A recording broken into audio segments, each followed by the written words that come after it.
अब बात करते हैं समास की। देखिए मैं क्या काम करूंगा, पहले धीरे धीरे जो आसान क्वेश्चन है उनको लूंगा, उनके बारे में डिटेल में बताऊंगा, और वीडियो के एंड तक आते आते आप लोग आंसर खुद देना स्टार्ट कर दोगे। लेकिन आप लोग आंसर शुरू से ही देने की कोशिश करिए ताकि पता चल सके कितना आपको चीजें आती है। ठीक, देखिए पहला क्वेश्चन पढ़ते हैं, जो सबसे बेसिक क्वेश्चन और सबसे आसान क्वेश्चन है कि समास का क्या अर्थ होता है वो आपको बताना है। संक्षेप, विच्छेद, विस्तार या फिर नवीन अर्थ, बताइए इसका आंसर क्या होगा। जी सभी को गुड इवनिंग, मैं ठीक हूं, आई होप आप लोग भी सब ठीक होंगे। देखिए इसमें सिंपल सा जान लीजिए जो चीजें मैं आपको बता रहा हूं। समास किसे कहते हैं, दो चीज इसके अंदर आपको जाननी जरूरी है। समास के अंदर दो चीजें जान लो। समास बोलते हैं जब दो या दो से अधिक शब्द मिलकर किसी नए सार्थक शब्द को बनाते हैं, जिसमें दो या दो से अधिक शब्द, चाहे तो आप लोग लिख सकते हो दो या दो से अधिक शब्द मिलकर, ठीक है, दो या दो से अधिक शब्द मिलकर क्या काम करते हैं, एक नया सार्थक शब्द बनाते हैं। जैसे फॉर एग्जाम्पल मैं लिख दूं राज और पुत्र, मैंने लिख दिए, मैंने दो शब्द लिख दिए, एक तो राज और पुत्र है। अगर मैंने इनको जोड़ दिया तो क्या हो जाएगा, ये हो जाएगा राजपुत्र हो जाएगा। राजपुत्र का मतलब क्या है, राजा का पुत्र। तो दो शब्द मिलकर क्या काम करा, एक पूरा सार्थक शब्द बना दिया। तो ये होता है आपका समास। ये इसकी डेफिनेशन है जो आपके एग्जाम में कई बार पूछी गई है, जो मैंने अभी आपको बताई है। ठीक है, पहली चीज तो इसके अंदर हो गई। दूसरी चीज समास के अंदर दूसरी चीज होती है, समास को क्या कहा जाता है, जो समाज की आपकी प्रक्रिया होती है ना, इसके अंदर जो भी आपके शब्द होते हैं तो उन शब्दों को छोटा किया जाता है, उनको संक्षेप में किया जाता है। तो समास का अर्थ हो जाएगा आपका फर्स्ट संक्षेप, यानी छोटा किया जाता है। जैसे मैंने लिखा था राजा का पुत्र, तो राजा का पुत्र ना लिखकर मैंने क्या लिख दिया, राजपुत्र लिख दिया। ठीक है, तो क्या कर दिया, संक्षेप में कर दिया, संक्षिप्तीकरण कर दिया, छोटा कर दिया। तो आप लोग समझ गए समास के दो मतलब, जब दो या दो से शब्द मिलकर किसी नए सार्थक शब्द को बनाते हैं, पहली चीज, और जो है जो शब्द होते हैं उनको छोटा किया जाता है समास की प्रक्रिया में। ये होता है आपका समास का अर्थ। दोनों ही चीज आपके एग्जाम में पूछी गई है और आप लोग समझ भी गए होंगे कि बेसिकली समास होता क्या है। ठीक, चलिए बढ़ते अब आपके नेक्स्ट क्वेश्चन की ओर। देखिए चीजें मैं थोड़ा डिटेल में बता रहा हूं शुरू में, और वीडियो के एंड तक आते आते आप लोग खुद आंसर देना शुरू कर जाओगे अगर आपको कुछ भी नहीं आता होगा तो। अगला क्वेश्चन पढ़िए, समास आपको पता चल गया। अब बात आती है समास विग्रह की, बात आती है कि समास विग्रह किसको कहा जाता है। जैसे इसमें ऑप्शन में पूछ लिया, उस पर बाद में मैं जाऊंगा। मिलजुल कर पूछा है समास का विग्रह क्या है। तो समास मैंने क्या बताया था, दो शब्दों को जोड़कर नया सार्थक शब्द निकलता है। लेकिन जब बात आ जाएगी विग्रह की, ठीक है, जब बात आ जाएगी समास विग्रह की, तो इसमें जितने भी पद दिए होंगे ना उनको अलग करने की प्रक्रिया होती है। क्या होती है, अलग करने की जो प्रक्रिया होती है वो होता है आपका समास विग्रह। जैसे कि अलग करने की प्रक्रिया कैसे है, यहां पर एक शब्द लिखा हुआ है आपके लिए मिल और जुल। इसको मैंने जब अलग अलग करूंगा तो क्या हो जाएगा, मिल और जुल। आंसर आपका सेकंड से हो जाएगा। तो आप लोग समझ गए समास किसे कहते हैं और समास विग्रह किसको कहा जाता है। ये दोनों चीजें आई होप आप लोगों की क्लियर होंगी। चलिए बढ़ते हैं अगले क्वेश्चन की ओर। ये मैंने समास के बारे में बता दिया, समास के विग्रह के बारे में बता दिया, जितनी चीज आपके एग्जाम में आती है वो बता दिया। अब बात करते हैं समास के प्रकार के बारे में, जो आपके एग्जाम में एक नंबर का कोई ना कोई प्रकार पूछ लेता है किसी भी एग्जाम में। देखिए समास के अगर प्रकार की बात करूं तो समास के 6 प्रकार होते हैं, और इन्हीं 6 प्रकार में से किसी ना किसी एक के बारे में एग्जामिनर आपसे एक नंबर का क्वेश्चन पूछता है। सबसे ज्यादा इसी के आने के चांस होते हैं आपके। ठीक है, चलिए एक एक करके स्टार्ट करूंगा क्वेश्चन के माध्यम से। पढ़ते हैं पहला क्वेश्चन। पहला क्वेश्चन है यथाशक्ति में कौन सा समास है। देखिए अब मैं समझा रहा हूं, उसके बाद आप लोगों को आंसर देने की और भी क्वेश्चन आएंगे, उसमें आप लोग देना। देखिए इसमें जो आपका समास होगा ना वो हो जाएगा इसमें आपका अवयवी भाव समास। मैंने आपको बताया था 6 समास होते हैं, उसके अंदर पहला हो जाएगा आपका अवयवी भाव समास। अब इसके अंदर देखिए दो चीजें जानना आप लोगों के लिए जरूरी है। एक तो किताब की लैंग्वेज जो आपके एग्जाम में डेफिनेशन पूछी जाती है, और दूसरी मेरी ट्रिक। दो चीजें जानिए। पहली बात करता हूं मैं, किताब की बात करता हूं। तो अवयवी भाव समास होता है कि जहां पर एक शब्द एक तो कई बार आता है, इसको तो ट्रिक में जोड़ना। पहले किताब की बताता हूं। इसमें जो पहला पद होगा, इसमें जो पहला पद होता है एक तो वो अव्यय होता है, ठीक है, और प्रधान होता है। ये तो होगा इसकी डेफिनेशन की बात जो आपके एग्जाम में भी पूछी गई होती है। अवयवी भाव की पहचान होती है कि इसमें पहला पद अव्यय होगा और प्रधान होगा। अव्यय का मतलब क्या होता है, मतलब जो इसमें शुरू में शब्द इस्तेमाल होते हैं ना, अव्यय शब्द होते हैं जिन पर कुछ असर नहीं पड़ता। ठीक है, वो कभी उनमें परिवर्तन देखने को नहीं मिलता, अपरिवर्तित रहते हैं। ठीक है, कोई परिवर्तन देखने को नहीं मिलता। ना तो आप उनका लिंग बदल सकते हो, ठीक है, पुल्लिंग से स्त्रीलिंग कर दो, ना आप उनका कारक में कन्वर्ट कर सकते हो, ना ही आप उनको काल में कन्वर्ट कर सकते हो। तो ये होते हैं अव्यय शब्द जिनमें कुछ भी परिवर्तन नहीं किया जा सकता। तो अव्ययी भाव में जो पहला पद होगा अव्यय होगा और प्रधान होगा। किताब की भाषा हो गई। अब बात करते हैं मेरी भाषा की, यानी ट्रिक वाली भाषा की।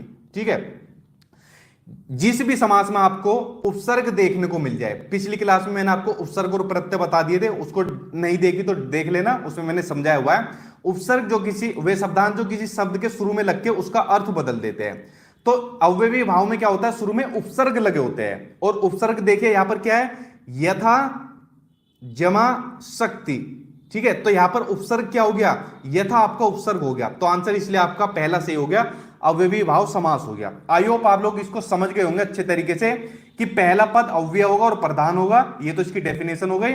और दूसरा, इसके शुरुआत में आपको मोस्टली उपसर्ग देखने को मिलेंगे, 100% नहीं लेकिन 95% उपसर्ग देखने को आपको मिलेगा। ये इसकी दूसरी पहचान हो गई। इसका आप इतना आप लोग समझ गए। उसके अलावा तीसरी पहचान एक और लिख लो इसमें साथ के साथ, ताकि आपको कंफ्यूजन ना रहे।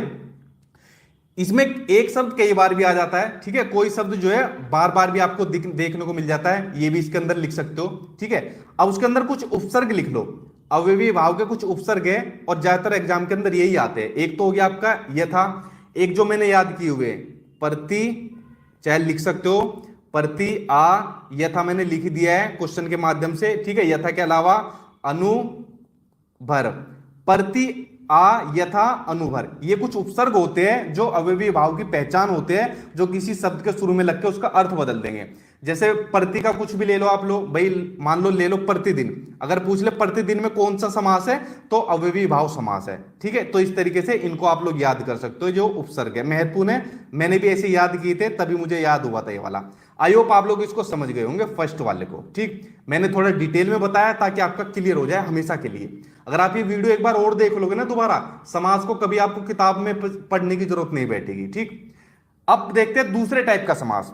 क्वेश्चन पूछा है आपसे कि नेत्रहीन किस समास का उदाहरण है, वो आपको बताना है। फिलहाल मैं बताता हूं उसके बारे में डिटेल में। देखिए, नेत्रहीन जो अपने नेत्र से हीन हो, ठीक, ये आपका होता है दूसरा प्रकार समास का। ठीक, इसको देखते जाना साथ के साथ। तो इसका होता है आपका, ये होता है तत्पुरुष समास। अब तत्पुरुष समास को, इसको ध्यान से सुनना, इसमें बच्चे बहुत कंफ्यूज होते हैं। अब इसकी भी दो चीजें जो आपको जाननी जरूरी है, तो दोनों चीजों के बारे में देखिए। तो तत्पुरुष समास की पहली पहचान होती है कि इसमें दूसरा पद प्रधान होता है। अव्ययी भाव में क्या होता है, उसमें पहला पद प्रधान होता है, और इसमें क्या होता है, इसमें दूसरा पद प्रधान होता है। एक तो ये अंतर हो गया। उसके अलावा जो दोनों पद दिए होंगे, जैसे नेत्र दिया हुआ है और हिम दिया हुआ है, तो जो दोनों पद दिए हुए हैं उनके बीच में आपको कारक चिन्ह का लोप देखने को मिलेगा। किसका, कारक चिन्ह। जहां पर भी कारक की बात आ जाएगी तत्पुरुष वो आपको देखने को मिलेगा। कारक नहीं पता तो आप लोग जान सकते हो, आपने पढ़े भी होंगे कि कर्ता ने कम को कर्ण से संप्रदान के लिए अपदान से संबंध का के की अधिकरण में पर, ये क्या होते हैं, आपके कारक होते हैं। अब जैसे था, ये था आपका नेत्रहीन। नेत्रहीन में क्या रहता है आपका, जो है नेत्र से हीन, तो आपका से आ गया यहां पर। ठीक है, तो कर्ण से, अपदान से, तो अपदान आ जाएगा आपका यहां पर, सॉरी कर्ण से। ठीक है, तो कर्ण आ जाएगा इसमें आपका। तो ये क्या हो जाएगा आपका, तत्पुरुष समास हो जाएगा, जहां पर आपको कारक का लोप देखने को मिले, कारक आपको देखने को मिले, और जिसमें दूसरा पद प्रधान देखने को मिले। ठीक है, आई होप आप लोग तत्पुरुष समास को समझ गए होंगे। अभी क्वेश्चन आएगा, उसका आंसर आप लोग खुद देना। बस आपको ये जानना जरूरी है, कर्म कर्ण संप्रदान वगैरह ये जानना जरूरी है। एक सेकंड, नेट सही नहीं आ रहा, बताइए मेरी आवाज प्रॉपर आ रही है जी? ठीक है, आपका कमेंट पढ़ रहा हूं। आपका सीटेट मेरे नोट से पढ़कर 98 से पास हो गया, वीडियो देखकर। चलो भाई, थैंक यू भाई, नेट सही चल रहा है। मेरे ख्याल से बीच में कुछ प्रॉब्लम थी। देखिए, दो टाइप हो गए, अव्ययी भाव समास और दूसरा आपका तत्पुरुष समास। दो समास क्लियर। उसके अलावा बात करते हैं तीसरे समास की। जैसे इसमें दिया हुआ है चौराहा शब्द में कौन सा समास है, तो चौराहा शब्द में समास आपका द्विगु समास आपका। ठीक है, चौराहा में कौन सा आपका द्विगु समास है।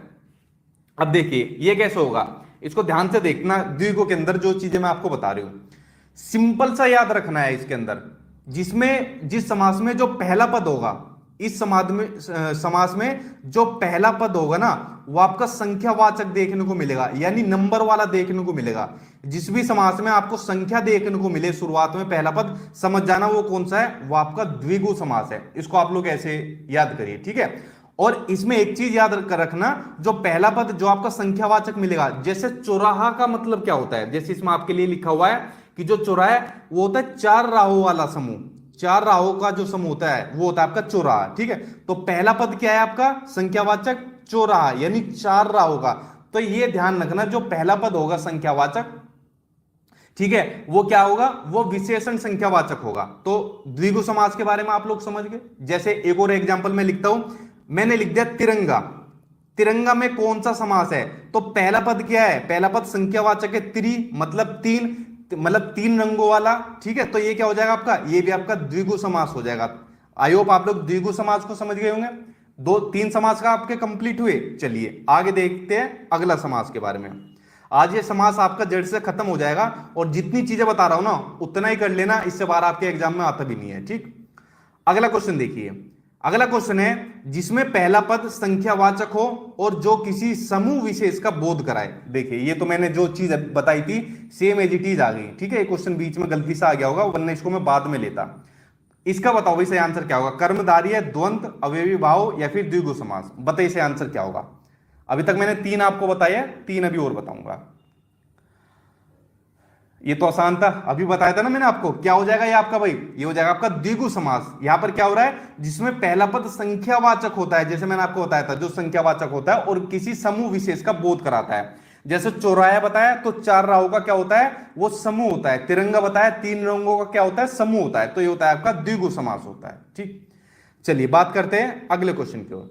देखिए रीट की भी मैं जल्दी क्लास स्टार्ट करने वाला हूं, ईवीएस की, तो आप लोग बेफिक्र रहिए रीट वाले भी, वरना नोट्स के अंदर मैंने डिटेल में चीजें भी दी हुई है, तो आप लोग ले सकते हो उसको, ताकि आपके सारे चैप्टर कंप्लीट हो जाए। और सीटेट वाले तो बार बार कहता हूं हर वीडियो में, बेफिक्र रहो, नोट्स ले लो, क्लियर हो जाएगा उनसे आपका, बेफिक्र रहना। क्योंकि पिछली बार मैंने यही कहा था कोई बुक आपको नहीं लेनी सीटेट के अंदर से, नोट्स आपका कंप्लीट हो जाएगा पक्का, ठीक। तो बुक मत लेना। चलिए अगला देखते हैं। 3 टाइप्स हो गई। अगला क्वेश्चन देखिए कि मृत्युंजय में पद में कौन सा समास है, वो आपको बताना है। देखिए मृत्युंजय यह हो गया आपका चौथा टाइप, मैं लिख देता हूं। अभी मैं क्वेश्चन आंसर आपको प्रैक्टिस नहीं करा रहा हूं, मैं आपको डिटेल में समझा रहा हूं, तो समझते जाना। यह हो गया आपका चौथा टाइप। इसका आंसर हो जाएगा आपका फर्स्ट, बहुब्रीहि समास हो जाएगा। इसमें आपका बहुब्रीहि समास हो जाएगा। आप देखिए बहुब्रीहि समास में एक बात जान लीजिए, पहली चीज तो जो आपकी डेफिनेशन पूछी जाती है कि इसमें कोई भी पद पर, ये क्या लिख गया, इसमें क्या होता है, कोई भी पद प्रधान नहीं होता, ठीक है। इसमें क्या होता है, कोई भी पद प्रधान नहीं होता। एक सेकंड, कोई भी पद प्रधान नहीं होता, ये होती है बहुव्रीहि की निशानी होती है, ठीक है जी। इसको देखिए, पहले यहां पर देखिए कि इसमें कोई भी पद प्रधान नहीं होता, और क्या बात होती है, जो दोनों पद होते हैं ना वो मिलकर किसी तीसरे पद की ओर संकेत करेंगे।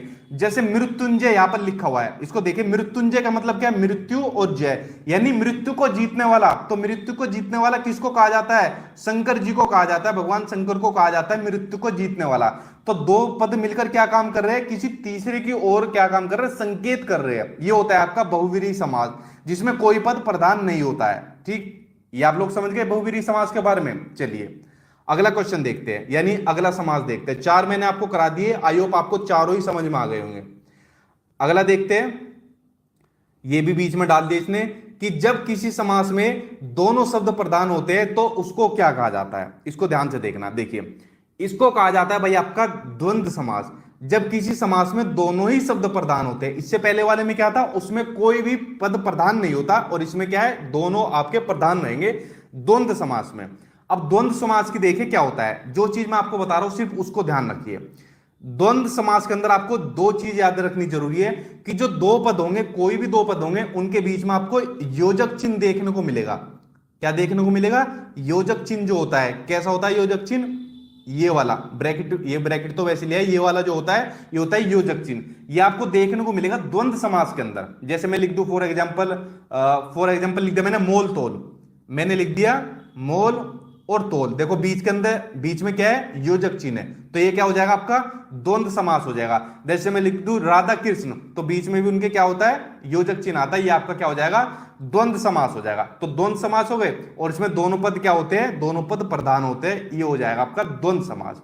इसके अंदर एक चीज जाननी और जरूरी है, दूसरी चीज जानिए, जब हम इनको अलग करते हैं, जब इनको अलग करते हैं, यानी यहां पर देखिए मोल तोल क्या है, एक द्वंद्व समास है, लेकिन जब हम इसका विग्रह करेंगे, इसको अलग करेंगे, तो अलग करने पर एक तो और आता है, जैसे मोल तोल का क्या आ जाएगा, मोल और तोल, एक तो और आता है, इसको देख लो, एक मोल के अलावा या आ जाएगा, या फिर एवं आ जाएगा, ये तीनों ये क्या आ गया, ये तीनों आते हैं इसका विग्रह करने पर। तो आप लोग समझ गए द्वंद्व समास के बारे में, कि द्वंद्व समास के अंदर दोनों शब्द प्रधान होते हैं, पहली चीज।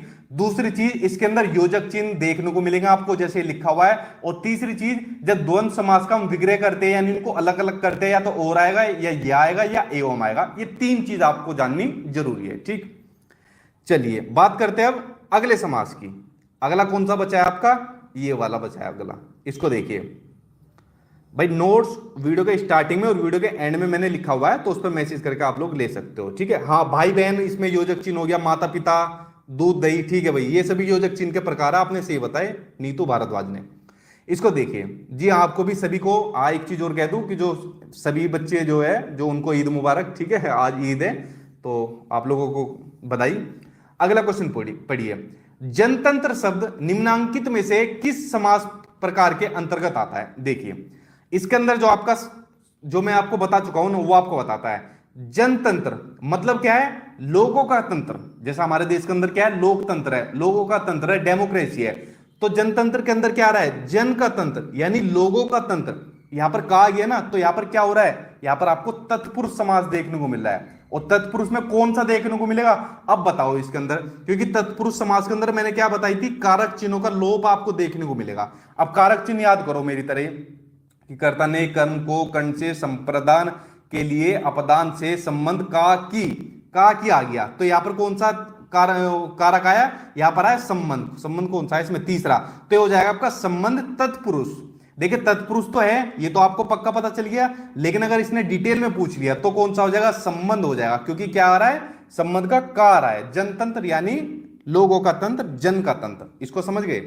चलिए बढ़ते अब आपके नेक्स्ट क्वेश्चन की ओर।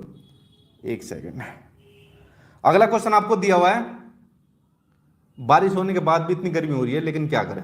अगला क्वेश्चन आपका कि अनुरूप समस्त पद में कौन सा समास है, वो आपको बताना है। देखिए अनुरूप, अब इस क्वेश्चन को ध्यान से पढ़ना आप लोग। अनुरूप को क्या बनना है, अनुजमर रूप, अनुजमर रूप यही बनना है ना आपको। और मैंने आपको क्या बताया था, प्रति आ यथा अनुवर, ये शुरुआत के कुछ मैंने आपको क्या बताया था, उपसर्ग बताए थे, किस समास की पहचान थी, अवयवी भाव की समास की पहचान थी। तो आंसर क्या हो जाएगा इसमें, आंसर आपका थर्ड से हो जाएगा, प्रतिया यथा अनुभर, ऐसे याद कर लो आप लोग, कभी गलत नहीं होगा, ठीक है। चलिए बढ़ते हैं अगले क्वेश्चन की ओर। अभी एक समास आपका बचा हुआ है, ठीक है, अभी देखते हो कब आता है। ये पीडीएफ बनाने वाले ने थोड़ा ऊपर नीचे कर दिया, वरना मैंने सीक्वेंस में ही बोला था करने को। देखिए अगला क्वेश्चन आपका कि पाकिटमार शब्द में कौन सा समास है, इसका बताओ, इसे आंसर क्या हो जाएगा, ठीक है। पाकिटमार जी, सीटेट के फॉर्म का देखिए अभी तक तो कोई इंफॉर्मेशन नहीं आई है। ये था कि इस साल के एंड में होना जरूरी है, तो बात चल रही थी कि भाई जुलाई में तो होना चाहिए था, लेकिन अभी तक कुछ आया नहीं है, ठीक है, लेकिन जल्दी आ जाएगा, बेफिक्र रहिए। चलिए ठीक है भाई, आंसर आपका सेकंड से हो जाएगा जी। चलिए बढ़ते हैं आपके अगले क्वेश्चन की ओर। कमेंट बॉक्स में जाते ध्यान इधर से हट जाता है पीडीएफ में से, ठीक है। अगला क्वेश्चन कौन सा आ गया हमारा, अगला है 12वां क्वेश्चन। 12वां क्वेश्चन आपका द्वंद्व समास क्या है। अब देखो द्वंद्व के बारे में मैंने आपको चीजें बता दी थी कि द्वंद्व के अंदर क्या होता है, इसमें दोनों पद प्रधान होते हैं। क्या होते हैं, दोनों पद प्रधान होते हैं। आपको द्वंद्व की निशानी बताई थी, और इसके अंदर क्या देखने को मिलता है, योजक चिन्ह देखने को मिलता है। अब बताओ चारों ऑप्शन में से योजक चिन्ह किस में है, इसमें भी नहीं है, इसमें भी नहीं है, तो किसमें योजक चिन्ह, नर नारी, योजक चिन्ह इसमें है ना, तो आंसर आपका यही सही हो जाएगा, थर्ड आंसर आपका सही हो जाएगा। चलिए बढ़ते हैं अगले क्वेश्चन की ओर। 5 समास करा चुका हूं, एक समास अभी भी छिपकर बैठा है, देखते कब आएगा वीडियो में, ठीक है। ये आपके समास फिर कंप्लीट हो जाएंगे।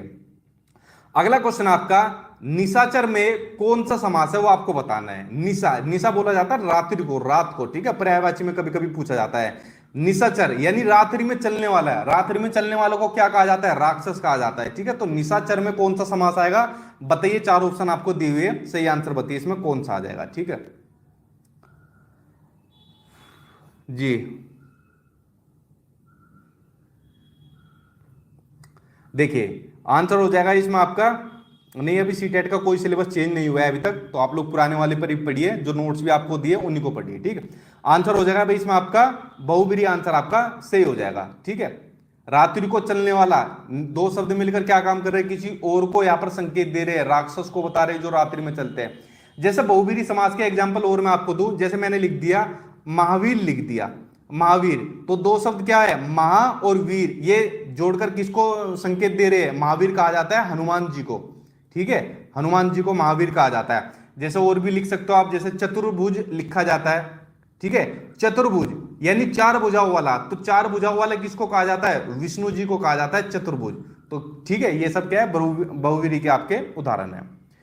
अगले की ओर चलते हैं, अगला बताइए, ये आ गया भाई आपका जो बचा हुआ था, ये छिपकर बैठा था, 5 समास आज हमने उड़ा दिए, लेकिन ये छठा बचा हुआ था और मैं सोच रहा था पता नहीं कब आएगा, और 14वें नंबर पर इसको दिया है। देखिए अब इसको ध्यान से पढ़ना आप लोग, विशेषण और विशेष्य के योग से कौन सा समास बनता है, द्विगु, द्वंद्व, कर्मधारय या फिर तत्पुरुष, बताइए इसे आंसर क्या होगा। देखिए अब इसको आप लोग ध्यान से समझना, जो चीजें मैं आपको बताने वाला हूं, ठीक। इसका आंसर हो जाएगा आपका, पहले मैं बता देता हूं डिटेल में, फिर बाद के भी आप लोग खुद देखना। आंसर हो जाएगा इसमें आपका थर्ड, कर्मधारय समास, ठीक है। तो कर्मधारय समास की जो पहचान है वो क्या होती है कि इसमें विशेषण और विशेष के योग से यह समास बनता है, कर्मधारय की पहचान होती है। इसके अंदर जब कोई भी शब्द होगा, अगर हम उसको विग्रह करेंगे, विग्रह का मैंने बताया था, जब उसको अलग करते हैं तो विग्रह करने पर क्या आता है जो, इसको आप लोग देखना लिखना है जो, एक तो ये लिखा आएगा, ये फिर आता है के समान, या फिर क्या आता है के समान। जैसे मैं एग्जांपल लिखूं नीलकंठ, मैंने लिख दिया एग्जांपल एक नीलकंठ, नीलकंठ के अंदर क्या आएगा, नीला है जो कंठ, ठीक है, क्या आ जाएगा, नीला है जो कंठ, तो यही तो इसका आएगा ना। तो यहां पर क्या आ गया, है जो, यानी जब हम किसी शब्द का समास का विग्रह करेंगे तो यहां पर है जो आना चाहिए या फिर के समान आना चाहिए। ये किसकी निशानी होती है, ये कर्मधारय की आपकी निशानी होती है, ठीक है। जैसे एक और लिख दूं चरण कमल, एक और लिख दिया मैंने चरण कमल। अब देखिए चरण कमल के अंदर क्या हो जाएगा, कमल के समान चरण कहा जाता है, कमल के समान चरण कहा जाता है, ये होगा ना इसका। तो क्या आ गया, विग्रह करने पर के समान आ जाएगा, तो हो जाएगा आपका कर्मधारय समास। देखिए फ्रेंड्स 6 समास थे, समास के बारे में मैंने बता दिया, इसके टाइप्स थे जो 6 टाइप है जो आपके एग्जाम में पूछे जाते हैं, वो भी आपको बता दिया। वीडियो को एक बार दोबारा देख लेना, आप समास इनको कभी नहीं भूलोगे जिस तरीके से मैंने बताया। मैंने इसमें आपको बुक की भी चीजें बताई है जो डेफिनेशन आपके एग्जाम में पूछी जाती है, और अपनी तरीके से कुछ ट्रिक वाली चीजें भी बताई है ताकि आपको जल्दी ये चीजें याद हो जाए, ठीक है। अब इस क्वेश्चन का आप लोग खुद दो, क्योंकि 6 टाइप में आपको बता चुका हूं कि द्विगु समास का उदाहरण कौन सा होगा वो आपको बताना है। अन्वय, दिन रात, चतुरानन या फिर त्रिभुवन, बताइए सही आंसर क्या होगा। नहीं सुपर टेट के नोट्स नहीं है, यूपी टेट के नोट्स बना रहा हूं, तो उनको बनाने में भी 10-15 दिन और लग जाएंगे, तो यूपी टेट के नोट्स आपको मिल जाएंगे, ठीक है, क्योंकि सिलेबस बहुत ज्यादा है, बनाने में उनको टाइम लग रहा है। उसके बाद सुपर टेट का देखेंगे, और जो यूपी टेट के बना रहा हूं वो इस तरीके से बनाऊंगा ताकि आपको सी टेट में बेनिफिट दे। देखिए ठीक है भाई, आंसर क्या हो जाएगा द्विगु समास का आपका। द्विगु समास की मैंने आपको क्या क्या चीजें बताई थी, बताइए। पहला पद क्या होता है द्विगु समास में, जो पहला पद होता है वो संख्यावाचक होता है, यही तो मैंने आपको बताई थी। पहला पद क्या होगा, इसके अंदर संख्यावाचक होगा, तो वो हो जाएगा आपका द्विगु समास हो जाएगा। कितनी सिंपल सी चीज बताई थी। त्रिभुवन यानी 3 भवनों वाला, तो पहला शब्द संख्यावाचक है, आंसर आपका 4 सही हो जाएगा। सिंपल है ना कितना। चलिए बढ़ते अब आपके नेक्स्ट क्वेश्चन की ओर। अगला क्वेश्चन आपको दिया हुआ है, इसमें पूछ लिया आपको द्वंद्व समास का उदाहरण कौन सा है। अब बताओ द्वंद्व समास का उदाहरण कौन सा है। पीतांबर, नेत्रहीन, चौराहा या फिर रुपया पैसा, बताओ सही आंसर क्या होगा आपका जी।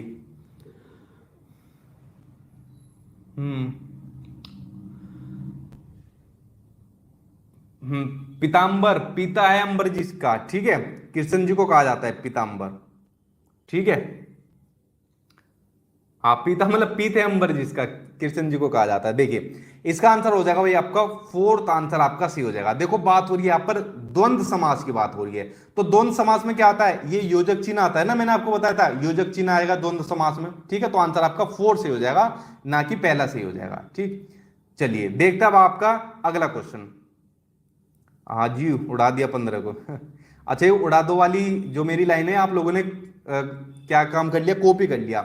सीटेट का जब एग्जाम होता था तो बच्चे बहुत डरते थे, तो मैं क्या बोलता था कि सीटेट को इस तरीके से आपकी तैयारी कराऊंगा कि इसको आप एग्जाम में उड़ा दोगे, आपको डरना नहीं है, इसको उड़ाना है। तो ये वाली बच्चों ने लाइन पकड़ ली और एग्जाम में सही में ही उड़ा कर आ गए, ठीक है। तो तब से यही चलता आ रहा है कि सर इस वाले एग्जाम को उड़ाओ, इस क्वेश्चन को उड़ाओ।